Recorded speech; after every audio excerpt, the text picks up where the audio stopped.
రేవంత్ రెడ్డి గారు నేను దండం పెట్టి చెప్తున్నా, మాకు పథకాలన్నీ అవసరం లేదు. నీ 200 యూనిట్ వద్దు, మాకు 500 పింఛన్ వద్దు, 500 గ్యాస్ వద్దు, మాకు మహిళలకు వద్దు, మా పిల్లల చదువుకున్న వాళ్ళ నౌకరీను నౌకరీ ఇస్తే నా ఇంట్లో నా కొడుకులు ఉన్నారు. ఒకరి ఇంట్లో ఒక కొడుకు, ఒక ఇంట్లో బిడ్డ ఉన్నది.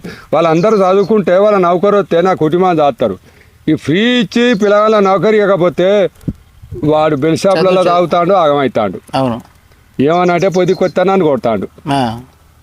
ఫ్రీ రేవంత్ రెడ్డి గారు దయచేసి చెప్తాను, ముఖ్యమంత్రి గారికి నా విన్నపం, కిషన్ రావు తరపున, బండవ తరపున, వర్ధనపేట, వరంగల్, అరూర్ రమేష్ నియోజకవర్గం తప్పుడు చెప్తానా, పిల్లగాళ్ళకు నువ్వు నోటిఫికేషన్ పెట్టి ఉద్యోగాలు వాళ్ళు వాళ్ళ కుటుంబాన్ని సాదుకుంటారు. ఈ ఫ్రీ పెట్టి దేశం ఆగమవుతుంది, రాష్ట్రం అవుతుంది, మా కుటుంబం అవుతుంది, మీ ఆగమవుతాను.